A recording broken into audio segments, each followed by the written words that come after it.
बताइए सर, क्या एसएससी वालों के साथ ऐसा होगा जो एनटीपीसी वालों के साथ हो रहा है? भाई साहब कुछ भी हो सकता है, ठीक है, कुछ भी हो सकता है, किसी के साथ कुछ भी घटना हो सकती है, इस बात का ध्यान रखो। बात सिर्फ एसएससी की नहीं है, बात सिर्फ एनटीपीसी की नहीं है, मुद्दा बेरोजगारी का है, मुद्दा इनजस्टिस का है, मुद्दा जो अन्याय है उसके साथ है।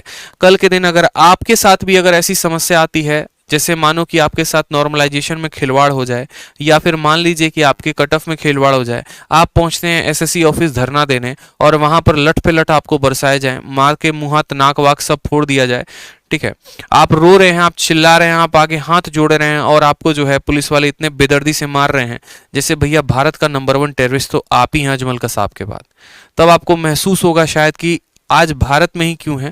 और शायद भारत की तो छोड़ो, एक पल के लिए ये महसूस होगा, अपनी कानून व्यवस्था के ऊपर उंगली उठाओगे और सोचोगे कि यार इससे बेहतर तो साला कोई नौकरी ही कर लेते प्राइवेट में, या फिर कोई बिजनेस ही कर लेते, कहां से कहां इस सरकारी चपड़े में पड़े।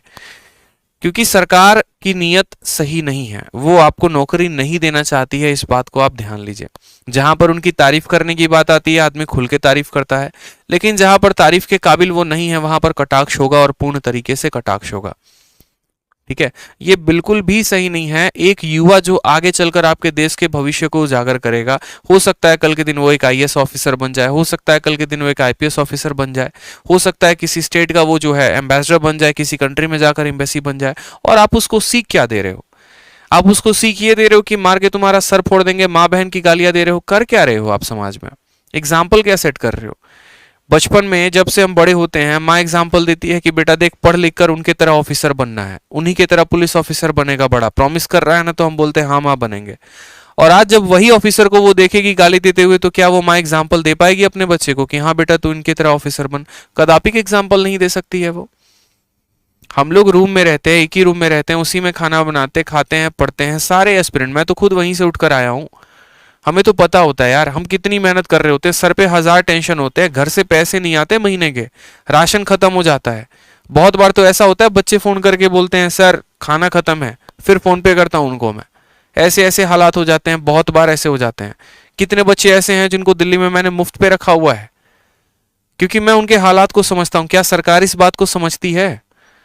यार अगर नौकरी आप दे रहे हो तो सवाल भी तो हम आप ही से करेंगे ना। अगर मानो आपके घर में कोई चीज की समस्या प्रॉब्लम आती है, आप किससे पूछते हो? आप अपने पापा से क्वेश्चन करते हो। मानो आपको कोई चीज चाहिए तो आप किससे पूछते हो? अपने माँ बाप से उस चीज का डिमांड करते हो कि हाँ मुझे ये ला के दे दो, मुझे वो ला के दे दो। अब भैया नौकरी हुई है, डिफॉल्ट हुआ है, उसके अंदर प्रॉब्लम्स आई हैं, 20 गुना कैंडिडेट के जगह 11 गुना कैंडिडेट का सिलेक्शन हुआ है, तो वो यार सरकार से ही तो बोलेंगे ना जाके। पहले वो 2 दिन तक शांति से ट्विटर पर स्ट्राइक करते हैं, उसकी कोई बात नहीं सुनी जाती है, तब नौबत ऐसी आती है कि वो जाके रेलवे स्टेशन पर धरना देते हैं। आपके रैली में भीड़ बने उससे कोई प्रॉब्लम नहीं है, हजारों की संख्या में, लाखों की संख्या में लोग आ रहे हैं, उससे कोरोना नहीं होता है। लेकिन एक युवा जो अपने हक के नौकरी के लिए आपके सामने प्रदर्शन देता है, तो उससे आपको कोविड प्रोटोकॉल्स याद आ जाते हैं, फिर आप लाठी लेके चल पड़ते हैं, चलो भैया आज तो व्यवस्था लगाना है। कभी किसी नेता के रैली में क्यों नहीं लाठी चार्ज होता है? क्या वहां भीड़ नहीं होती है? बेफिजूल के लोग वहां भी तो जाते हैं, क्या जरूरत है किसी के भाषण सुनने की? आप भी आ जाओ सर, डिजिटल पे आ जाओ, क्या दिक्कत है? एक अपना चैनल खोल लो, चैनल पे चला देना, मर्जी होगी हमारी हम देखेंगे, मर्जी होगी हम नहीं देखेंगे। कि नहीं होता ना यार, समझना पड़ेगा कि असल में हम जा कहां रहे हैं। बात सिर्फ आज की नहीं है, आज के 10 साल बाद की क्या है। आप रघुराम राजन का स्टेटमेंट देखिए, उन्होंने क्या कहा। पूर्व आरबीआई के गवर्नर थे, उन्होंने कहा अगर यही हालात बने रहे ना, अगर यही हालात बने रहे कि सभी कोचिंग बंद रहे, सभी संस्थान बंद रहे, तो आने वाली पीढ़ी हमारी अनपढ़ होगी, इस बात का गारंटी लिखवा लो आप मुझसे। बच्चे को हम दे क्या रहे हैं? अपनी चीजों में व्यस्त हैं, अपने इलेक्शंस में बिजी हैं। किसी की वैकेंसी आती है नहीं आती है, पेपर होता है नहीं होता है, क्या कट ऑफ गई क्या नहीं गई। 2019 का पेपर था, 2022 में रिजल्ट आया, तुम 3 साल ऐसे लगा दिए, उसके बाद भी अभी मेंस कंडक्ट करवाना है, उसके बाद ज्वाइनिंग में फर्जीवाड़ा करोगे, रातों रात वैकेंसी कम कर देते हो। एसएससी का वैकेंसी रातों रात कम हो गया 2019 के पेपर में। क्या ये बातें गवर्नमेंट को नहीं दिखती हैं? 1000 फर्जीवाड़े। यार एक बच्चा कितनी मेहनत करता है, अरे आके देखो ना, हालत खराब हो जाएगी भाई साहब तुम्हारा ये 200 नंबर का तैयारी करने में। उसको मैथ भी पढ़ना है, इंग्लिश भी पढ़ना है, रीजनिंग भी पढ़ना है, जीएस भी पढ़ना है, कहां से पढ़ेगा यार वो? जान मार दो उसकी आके। एक तो बेरोजगारी से मर रहा है, ऊपर से जो है गरीबी से मर रहा है, अब ऊपर से तुम लाठी चार्ज और करवा दो कि सर फटे तो पैसे भी ना हो जेब में जाके इलाज करवाने के लिए। अब मार ऐसे रहे हो बच्चे को जैसे लग रहा है कि भैया जानी दुश्मन है तुम्हारा। आज सिचुएशन सही नहीं है, इस बात को समझिए। आप किस दिशा में जा रहे हैं इस बात को समझिए। सरकार से मेरी हाथ जोड़कर विनती है, भैया बच्चे हैं, ठीक है, टेररिस्ट नहीं है जो आप इस तरीके से कर रहे हो, लाठीचार्ज करवा रहे हो, उनके हिस्से का नौकरी खा रहे हो। चारा तक तो खा गए चारे घोटाले में, कोयला खा गए कोयला घोटाले में, 2G स्पेक्ट्रम में सब खा गए। अब बच्चों की जो नौकरी है वो मत खाओ, कम से कम जो उनके हक का है, जिसके लिए वो दिन रात मेहनत करते हैं, वो उनको दो। वो आपसे कुछ अधिक नहीं मांग रहे। उन्होंने ये नहीं सवाल किया आपसे कि हाँ भाई साहब 2011 में 2012 में बैंकिंग में 11 हजार वैकेंसी आती थी, आज 1100 ही वैकेंसी क्यों आती है? जवाब चाहिए, पूछता है भारत। नहीं पूछा उन्होंने आपसे, उन्होंने तो बस ये कहा भाई साहब देखो बात ऐसी है, जो तुमने फॉर्म में लिखा है कि 20 गुना कैंडिडेट लेंगे, बस वही 20 गुना कैंडिडेट दो हमें। क्यों पागल बना रहे हो? नौकरी नहीं देनी थी पहले बोल देते।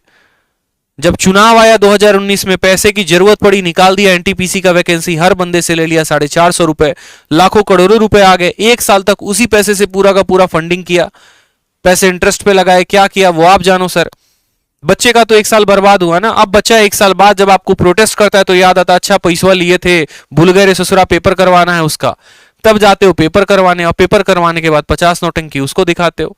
क्या फायदा होगा यार, ये बताओ पहले। और मेरा सवाल तो उन पुलिस वालों से भी है, भाई साहब एक बात बताओ, क्या आपका बच्चा उस रैली में नहीं हो सकता है? अगर कल के दिन सरकार आपको हटा दे नौकरी से, आप भी धरने पर आ जाओगे, ये बात मैं आपसे लिखित रूप में कहता हूं। कल के दिन अगर आपका जो प्राइवेटाइजेशन हो गया ना, जिस तरीके से रेलवे का हो रहा है, बहुत ऐसे स्टेट है जहां पर छोटी छोटी चीजों को प्राइवेटाइजेशन कर दिया गया, आप भी आएंगे सर। क्या होमगार्ड वाले नहीं करते हैं क्या प्रोटेस्ट? तो होमगार्ड वाले को मारने जाते हो क्या, ये बताओ पहले।